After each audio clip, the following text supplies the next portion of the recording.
Salut à tous, bienvenue sur Décodeur Business. Aujourd'hui, on accueille un grand coach qui est spécialisé dans la communication au grand public. Vous savez comment il s'appelle? Il s'appelle Herman. Comment vas-tu? Salut Mathias. Ça va? Ah bah super, merci de m'inviter sur ton programme. Moi je suis hyper content d'être là. En plus tu m'as mis dans un fauteuil juste incroyable. Comment t'es bien? Tu sais que je me dis plus tard, quand je serai le coach incontournable, eh bien chez moi j'en mettrai au moins 3. Comme ça quand moi je t'inviterai, eh ben, tu pourras aussi t'installer ici, sur ce fauteuil-là, le même. Moi je veux le même. Il manque juste le sable là. Ouais, le petit sable, petite ambiance, tu sais, dans un jardin cosy. Écoute, on va commencer. Alors, présente-nous qui tu es, qu'est-ce que tu fais, écoute, ton business. Écoute, c'est une question qu'on me pose souvent. Qui je suis, qu'est-ce que je fais? C'est jamais évident d'ailleurs de se présenter parce que, en vrai de vrai, on peut dire plein de choses. J'ai pas forcément envie de te faire tout un CV, mais j'aimerais quand même prendre le temps de te raconter un petit peu qui je suis. Je pense que je suis un mec plein d'émotions, qui aime la vie. Ouais, ça se voit. T'as vu? Ça se voit. Avec le smile et tout. Mais surtout, qui aime l'humain. Et donc, à travers mes différentes expériences professionnelles, j'ai eu plein d'émotions liées aux êtres humains. J'ai eu de la colère, j'ai eu de l'amour, de la tristesse, de la mélancolie, tout un tas de choses qui m'ont amené à la fois à travailler dans le spectacle, puis aussi dans le cinéma, puis aussi à coacher des gens. Et puis, ça m'a permis de faire cette rencontre avec la prise de parole en public. Et aujourd'hui, je suis coach de prise de parole en public, conférencier, mais il ne faut pas oublier que je suis aussi comédien, que je suis aussi réalisateur. Et ce qui m'anime vraiment, moi je suis un conteur, c'est de raconter de belles histoires pour faire passer de vrais messages. D'accord. Mais justement, j'ai une question. D'où ça vient cette envie d'être coach en prise de parole en public? Et est-ce que ça vient de ton enfance, de ton expérience? D'où ça vient cette envie de le faire? C'est un long parcours, c'est un long cheminement. Je pense que c'est des expériences de vie. Moi, personnellement, je ne sais même pas ce que c'était que le coaching. Il faut remonter il y a 5-6 ans en arrière, où je suis comédien, je suis coach d'acteur. Et moi, j'ai évolué que dans le spectacle et dans le cinéma. Et on me dit, mais tu devrais coacher tout le monde. Je ne connais pas du tout le monde de l'entreprise classique, traditionnelle. Et pour moi, les gens sont à l'aise. Je vois. Et en fait, il me dit, non, vraiment, pour le coup, je peux te dire que tu devrais accompagner les gens à se faire confiance. Déjà, il y a une histoire de confiance, et puis à un moment donné, à prendre la parole. Et puis pour ceux qui sont déjà plus à l'aise, peut-être à performer leur prise de parole, que ce soit pour vendre un projet, lever de l'argent, notamment les entrepreneurs, ou pour même des entretiens d'embauche, pour être choisi, pour être sélectionné. Et je me dis, bon bah allez, let's go, on va tenter l'aventure. Donc c'est cette rencontre-là avec cet ami-là, c'est cette expérience de vie où moi je l'ai embarqué pour qu'il voit un petit peu ce que je faisais avec des acteurs, qui a fait que lui m'a soufflé l'idée, m'a inspiré. Et après, par la suite, moi, il a fallu que je fasse les choses, que je vole un peu de mes propres ailes, à la découverte de cette rencontre liée à la prise de parole en public. D'accord. Et ça fait 4 ans, tu vois, Mathias. Belle aventure. 4 ans d'aventure, incroyable. Ta marque, elle est particulière. Elle a une particularité. Est-ce que tu peux nous en parler, de cette particularité? Ouais, bah alors, ce qu'il faut savoir, c'est que ma marque, elle est vraiment autour de moi. Je considère que je délivre une prestation, mais je suis aussi, la difficulté de l'entrepreneur d'ailleurs, c'est que je suis moi-même le produit. Donc c'est pour ça que même dans l'image de marque, on est autour de mon prénom, parce que tu sais, tout le monde m'appelle, moi je m'appelle Herman Decous, tu vois. Mais personne m'appelle Herman Decous. C'est toujours Herman. C'est vraiment parce que je pense que dans mon énergie, je suis très accessible. Donc moi, l'accessibilité, j'aime qu'on me tutoie. Et puis mon coaching, il est très ludique. Si tu veux, on arrive, on vit une expérience. Moi, je suis beaucoup focus sur l'expérience. On parle d'expérience client, mais moi, je parle d'expérience participant. C'est comme quand on vit un voyage. Et donc, on vit une expérience. Et souvent, les gens, ils se souviennent de l'expérience. Mais moi, je me présente toujours. C'est Herman. je reste quelque part toujours le comédien, tu vois, le côté un peu troubadour, saltimbanque. Même si je suis un entrepreneur, je garde quand même cette âme-là d'enfant où on s'appelle par le prénom. Et donc, comme on est dans le ludique, on est dans le jeu, on est dans l'expérience, même si on doit sortir de notre zone de confort, on doit se challenger, bah, les gens, ils m'appellent Herman, quoi. Ils se familiarisent. Il y a une forme de familiarité qui se crée. Et donc, je trouvais ça hyper intéressant de créer mon image de marque, ma marque de fabrique, autour du prénom, donc de ma personnalité. Et ce qui fait aussi la touch du coaching, un coaching qui me ressemble à 3000%. Et qui est différent aussi. Et qui est complètement différent. Ça, c'est clair. C'est clair parce que j'ai un ami qui me posait la question il n'y a pas longtemps. Il m'a dit, mais tu as lu des bouquins, tu t'inspires de qui? J'ai été prendre, forcément. Tu regardes des conférences, tu regardes un peu. Mais je pense que quand on est comédien, quand on est aussi danseur, chorégraphe, réalisateur, on a tellement cheminé qu'on a tout un tas d'outils. Et puis après, on se laisse bercer. Tu vois, dans les coachings, il se passe des trucs. La personne, elle se découvre. Tu découvres aussi la personne. Mais surtout, tu te découvres toi. Moi aussi, ouais. Dans ton coaching, en tant que coach et en tant qu'entrepreneur. En tant que personne aussi, non? En tant que personne aussi. En tant que personne aussi. Ouais, parce que tu grandis, des rencontres humaines, Par le biais de l'expérience de la personne aussi. des personnes. vrai. Ouais, en gros, tu as l'individu, tu as le collectif, et puis après, tu as la somme des individus qui te nourrissent, qui t'enrichissent. Tu vois, aujourd'hui, j'ai coaché plus de 6500 personnes Quand même. en 3 ans et demi. Ça fait un gros voyage très Ouais. dense, quoi. Il y a eu forcément des moments où c'était quand même difficile pour toi. Quelles sont ces difficultés que tu as rencontrées? Alors, dans le coaching, le plus difficile, j'aimerais dire, c'est vraiment... c'est très énergivore. Ça prend beaucoup d'énergie. Tu vois, il y a des fois où même émotionnellement, on se retrouve tous à pleurer. Il y a des gens qui me remuent avec leurs histoires. Donc tu rentres chez toi, Tu as besoin d'évacuer, quoi. t'as besoin d'évacuer. Moi, je me souviens, au démarrage, je crois que les 2 premières années, vraiment, sincèrement, c'était dur. J'avais besoin de 3-4 jours pour récupérer. Donc t'évacues. Tu évacues et tu récupères Ouais. par la suite. C'est ça. Alors évacuer, c'est plutôt simple, hein. Tu vas à la salle de sport, moi j'ai un Ouais, coach ouais, de ouais. boxe par exemple, il va me faire évacuer, mais après il faut récupérer pour celle d'après. Tu fais des rencontres bouleversantes, des parcours, des histoires qui ont complètement changé ma vision de la vie, où je me dis, mais Herman, tu t'es plaint ce matin pour 2-3 bricoles, et là tu as accompagné une personne qui t'a donné une leçon de vie. Tu arrives, par le biais de ta personne, par le biais de ce que tu fais et comment tu es, tu arrives à découvrir la vie intime. J'ai dit intime, c'est beaucoup dire, mais ce que je veux dire par là, les moments difficiles de cette personne, tu arrives à le découvrir. C'est quand même... Ouais, parce que je te parle d'expérience depuis tout à l'heure. Et en fait, tu me demandais c'est quoi la marque Herman? C'est une expérience. Du début à la fin. Donc si on vit une expérience, un coaching de 9h à 18h, à 9h tu démarres, tu es dans une bulle.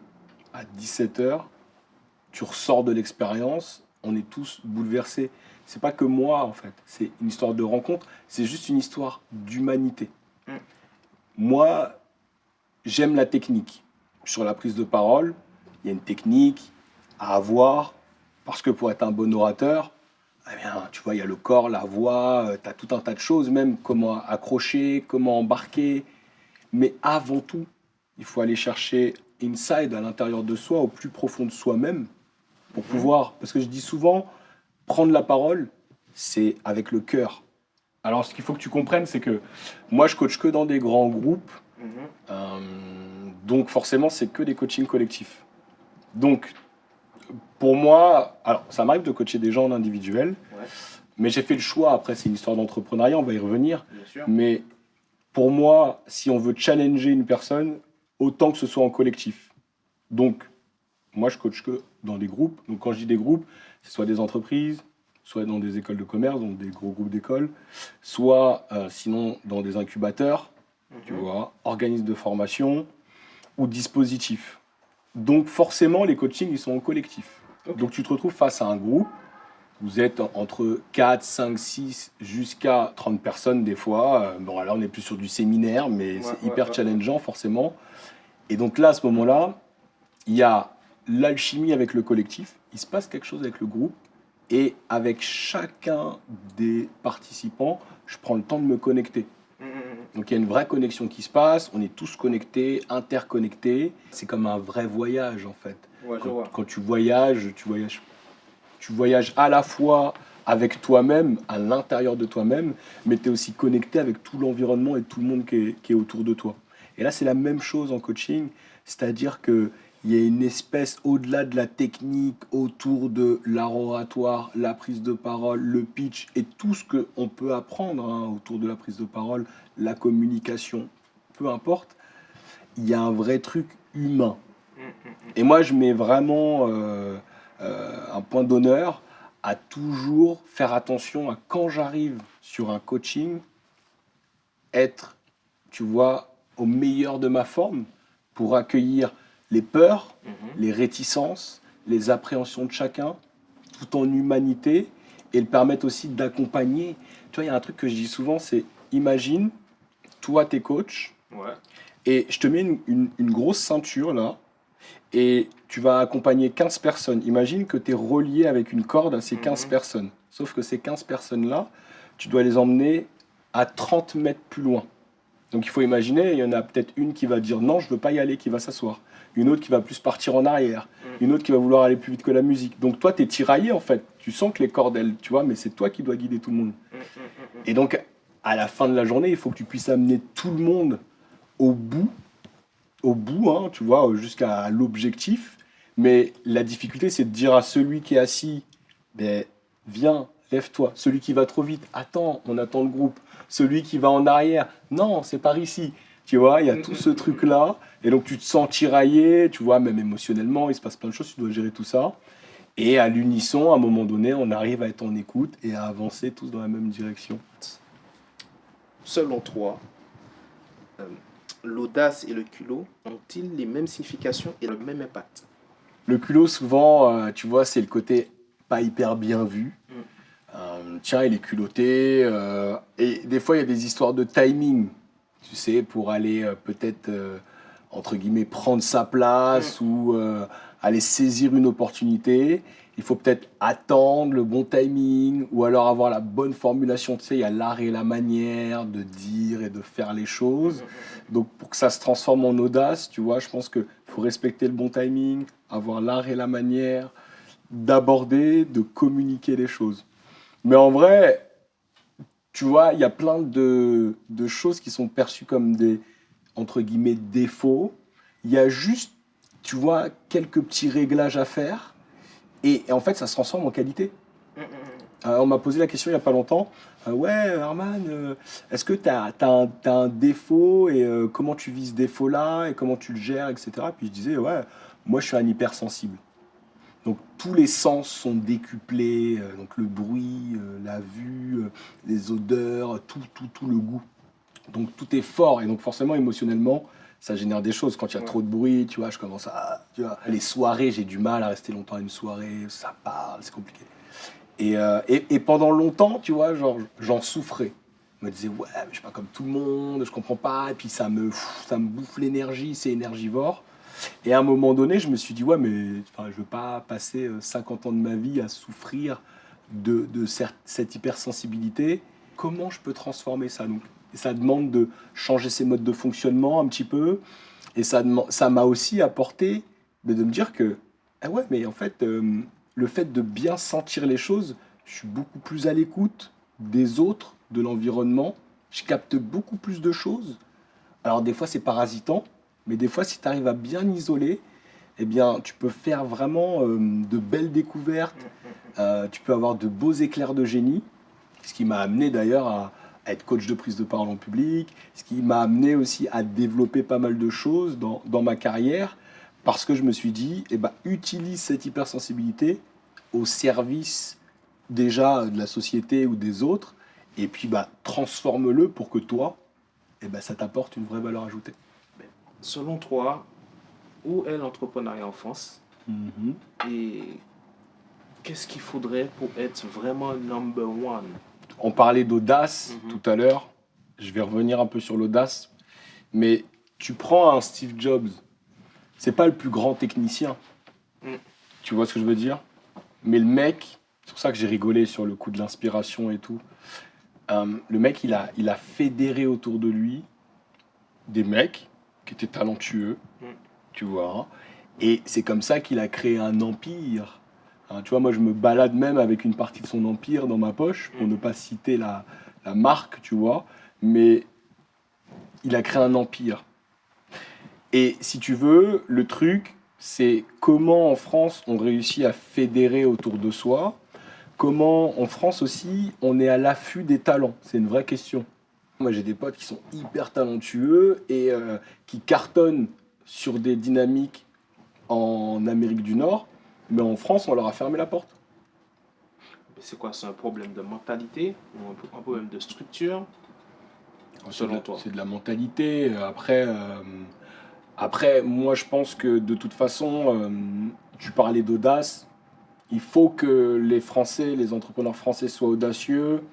Il faut que les mecs aussi, je dis pas ça pour vendre quoi que ce soit, Bien mais sûr. il faut que les mecs prennent le temps, de se former, notamment tout ce qui est autour du mindset, même de la communication, de rencontrer, tu vois, d'autres entrepreneurs. Moi, de toute façon, tous mes potes, ce que j'appelle le clan, mes amis, mes partenaires, mes prestataires, c'est tous des entrepreneurs.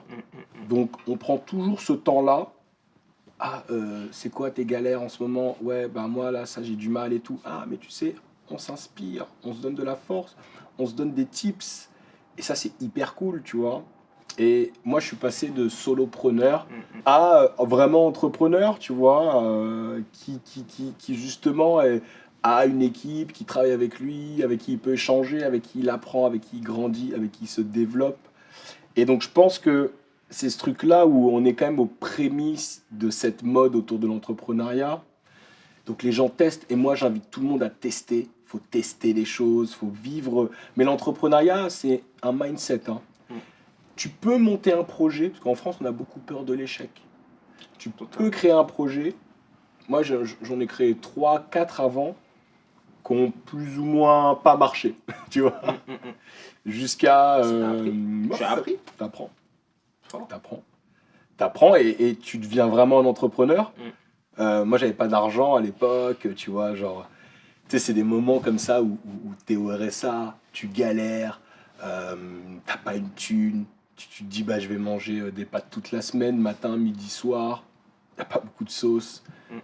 Tu te dis, comment je vais faire pour payer mon loyer? Le peu d'argent que t'as, t'essayes de le mettre dans un projet qui t'anime, qui va peut-être te donner de la force. Tu sais, c'est de se lever le matin, de faire quelque chose qui t'anime, de pouvoir vivre décemment, tu vois. Tout à fait. Et Après, de vivre de ce que tu aimes. tout ce que tu aimes, mais c'est Surtout. ça. Tu te lèves le matin, moi je me lève le matin, j'ai le smile, je suis cool, je gagne pas de millions, peut-être que j'en gagnerai jamais, Mais peut-être si. que j'en ferai. Non, mais c'est. Bientôt. Non, mais oui, bien évidemment que si tu fais parler l'entrepreneur, je vais commencer à rentrer là-dedans, tu vois. Non, mais voilà, faut toujours garder ce non, côté positif. tu vois, le coach Werman, il se dit, en vrai de vrai, la vie, la richesse de la vie, tu vois, hein, c'est constamment d'avoir de nouvelles aventures à vivre, plein de choses riches, de rencontres, d'expériences, de voyages, etc.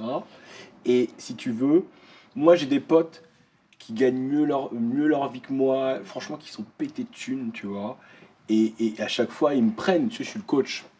Oui, alors en fait, et moi, tu sais, je dis, mais je suis pas votre psy, les gars, tu vois. Et en fait, ils sont dans une quête intérieure de eux-mêmes et tout. Et pourtant, les gars, ils ont tout, quoi. Tu vois, des apparts monstrueux à Paris, des postes de ouf. Mais au final, ils recherchent encore et ils disent, ouais, mais je vais arriver au bonheur bientôt, etc. Et au final, moi, je suis beaucoup moins riche financièrement qu'eux. mais je suis tellement, tu vois, riche humainement et d'expérience. L'expérience, voilà. Je suis heureux, je suis trop heureux, ça me va. Donc, j'ai relativisé par rapport à l'argent, parce que c'est un truc, hein, tu vois, l'argent, c'est un sujet, Bien tu vois, le complexe. million, le machin, Ouais, le ouais, truc, ouais, on te met dans une phase, faut avoir de l'argent, faut construire. Ouais, mais d'abord, en fait, sois en paix Avec ce que tu fais. avec toi-même aussi. Tout à fait. Ouais. Quels sont les projets futurs et c'est quoi ton but dans le futur ou même pour toi-même, c'est quoi ton but? Ok. Écoute, déjà, c'est d'avoir ça chez moi. Tu vois, ça, c'est mon but. Là, franchement, quand j'aurai ça, je me dirais, Herman, je trouve ça incroyable, tu vois. Genre, tu sais, je pourrais me poser après les coachings et me Ouais. dire, cool, mec, t'as bien bossé. Mais non, vraiment, pour répondre à ta question, nous, on a envie, avec mes équipes, vraiment de donner de la force à travers les différents témoignages que je peux vivre avec les rencontres que je fais grâce au coaching. Et donc l'idée c'est de créer des conférences, des ateliers ou des masterclass. Tu sais, je t'ai dit, c'est raconter de belles histoires pour faire passer de vrais messages. Et en fait c'est ça. Ça c'est ma vision. Tu sais, je suis un comédien, donc forcément je vais avoir envie de retourner, que ce soit dans le théâtre ou dans le cinéma. Je suis encore jeune, donc j'ai envie, je vais avoir envie d'accompagner des talents, Développer, ouais, ouais. de développer des talents. Tu es en France ou un peu partout, en Amérique, en Angleterre, en Afrique, dans la Caraïbe? Franchement, moi, je suis hyper open. Je me dis, everything is possible. Si on m'avait dit il y a 5 ans, mec, tu seras coach de prise de parole en public, tu vas coacher plus de 6000 personnes, tu vas devenir conférencier, j'aurais dit, You speak English? oh, little bit. Ben écoute, c'est parfait. Merci. Mathias, Merci merci beaucoup, pour l'invite. beaucoup pour l'invitation. De fou. Et sachez juste une chose, pour nous donner de la force, il faut, vous savez déjà, abonner, j'aime, la totale, tout. N'oubliez pas, résumé dans cette interview, l'audace.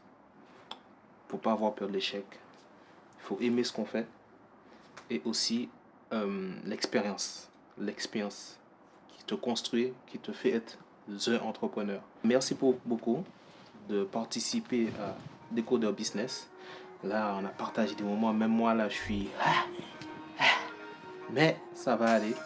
Et merci de nous suivre. À très bientôt. Vous savez déjà.